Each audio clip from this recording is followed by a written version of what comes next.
What's going on, everyone? Jeremy from the Quartering, and I hope you're having a wonderful day. Indy's feeling much better today as his sedatives have worn off, and we are scheduling surgery for the end of June to remove the cancerous cell from his leg. I'll keep you posted on that. Thank you for all the kind words and thumbs up on the video yesterday as I exploited my dog's cancer for likes. Take that, Joey Salads. Anyway, Chloe Dykstra. Now, never heard of her. You might be just like anyone else. However, she has a certified blue checkmark, and you may know her as Chris Hardwick's crazy ex-girlfriend. Well, yesterday, it was brought to my attention that she wasn't going to buy Borderlands 3 because they hired her ex who happens to be Chris Hardwick. Now, without going too deep into the details of the original smear piece that she wrote for Medium that they published, that was eventually hilariously completely debunked as she tried and failed to ruin Chris Hardwick's career, capitalizing on Me Too, which, from what I can tell, almost every woman who outed a man in that movement was trying to do. Now, brief history. There was a takedown attempt by Chloe Dykstra of Chris Hardwick, and at the time hosting AMC's Talking Dead, creator or bigwig at Nerdist. I don't remember if he's the exact creator, but she came out and wrote a long Medium post basically accusing of Chris Hardwick of being one of the worst human beings you possibly can, detailing painstakingly some horrible things that he had allegedly done to her. However, days after being absent for his annual duty as moderator for the Walking Dead panel at Comic-Con, Chris Hardwick has been given the green light by AMC to return to the air following allegations and by an ex-girlfriend. This is Chloe Dykstra. AMC's statement at the time was, following a comprehensive assessment by AMC working with Ivy Kagan-Bierman of the firm Loeb & Loeb, who has considerable experience in this area, Chris Hardwick will return to AMC as the host of Talking Dead and Talking with Chris Hardwick, the Cabler said in the statement on Wednesday. We take these matters very seriously. Given the information available to us after very careful review, including interviews with numerous individuals, we believe returning Chris to work is the appropriate step. Now, this was after the man nearly lost his job. And let's not... See, it's not just even. His ex accused him of horrendous things that people will choose to believe without evidence forever. In fact, there are several production assistants or managers or PAs or whatever you call them on the set of Talking Dead that walked out afterwards in solidarity, which is one of the dumbest ideas in history. Quitting your job in solidarity probably isn't a great idea unless you already have something else lined up.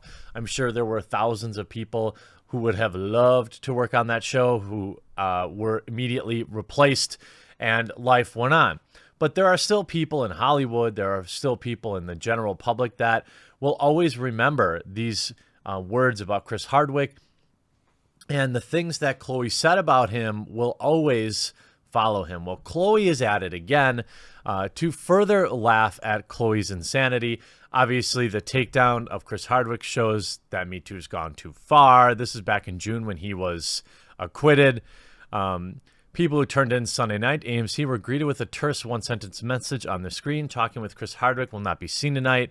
The erasure of Hardwick from the airwaves and public square was swift, brutal, and nearly complete. The hardcore reaction to an online essay, piece of fiction, by the way, published on Thursday by Hardwick's ex-girlfriend, Chloe Dykstra. Without mentioning Hardwick by name, she detailed the often cringeworthy fashion, emotional brutalness she claims has suffered through nearly 3-year intimate relationship with TV host of TV programs Talking Dead. From the way Dykstra, 29, describes it, she was a ghost, a victim, blah, blah, blah, blah, blah. Well, then she weirdly quotes Michelle Obama and writes she thinks the former First Lady would support her, though it's doubtful Obama would get involved in the case of he said, she said. Hardwick, for his part, denied everything. Hardwick found some encouragement in the Twitterverse, who was fed up, where fed-up fans of his gathered to express discomfort with the lack of due process in destroying a man's reputation and perhaps career. One tweeter asked why the accuser did not go to the authorities. I wonder if that was my tweet. It's scary that a man can be convicted and punished without a trial or as much as a thorough hearing. It developed as a movement which people might find empowerment. Now it's being used as a cudgel for aggrieved parties to exact revenge. It disturbs me, this writer goes on to say. Then, to make things worse for Chloe, texts reveal that she begged him to get back with her. TMZ reported Chris sent a long emotional text message to Chloe, clearly stating that he did not want to speak to her anymore. In response to his message, Chloe sent him a couple messages begging him to let her explain things. When she didn't receive a response, she resigned with a final text which read, "I will always love you."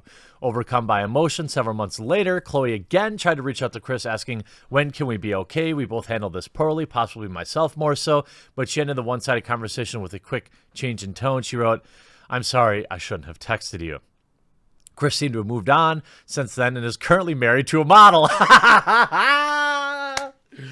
Yes, that is correct. In fact, Chris Hardwick put out there publicly that the relationship ended because Chloe cheated on him. All right. So not only did she, and she didn't deny this fact, by the way. So not only did she cheat on him, but she also tried to ruin his career and obviously tried in vain to reconcile after realizing that whatever didn't work for her.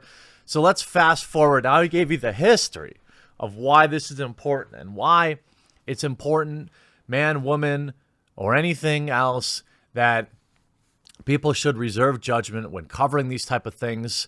I try to always say, even if it's someone I don't like, for example, Randy Pitchford, when it comes to anonymous accusations or statements, that you should reserve judgment. It's okay to cover it, but I think you should probably be clear that, well, facts need to come in. Now, Chloe Dykstra, she does acting and makes things on the internet. Second-rate Emma Stone. I don't know if I'd say second-rate. I'd probably go fifth, sixth, seventh rate, maybe further down the pile. But she's got 136,000 followers and has tweeted nearly 13,000 times. Now, you're going to want to remember these, okay, because these are important numbers. 13,000 tweets, 136,000 followers. And she tweets yesterday, "Welp, never mind about Borderlands 3. I'm sure I'm stirring the pot here, but rehiring my ex," she's talking about Chris Hardwick, "to play a character and not Troy Baker is a big no thank you. I hate saying this as a huge fan of Gearbox games." Huge. She's a gigantic fan of Gearbox. Probably pre-ordered Aliens Colonial Marines. Most of the developers who work with them, after having had a personal working relationship with the company, it's hard for me to support this franchise anymore. Joe Booker, do it, Italian. Dude is both extremely busy and likely expensive. This kind of BS puzzles me. Hating on a piece as a whole, the work of hundreds prior to seeing it completed simply because you dislike one voice actor. Fair point. To be clear, I assume you don't know about the situation I'm referring to with my ex, which is honestly nice to see, but don't like is not quite the right phrase. Again. So then you can see also the CEO is a massive poopy head. The guy tweeted out bad videos early this week. Holy cow, I didn't see this because he blocked me. Wow. A huge fan of Gearbox, one who has a personal relationship, working relationship with them, is blocked by Randy Pitchford, a woman? That seems unlikely. Again, of course, she has a tiny bit of support. If this was just about salt, I'd sit alone in my personal salt and absolutely not tweet about it.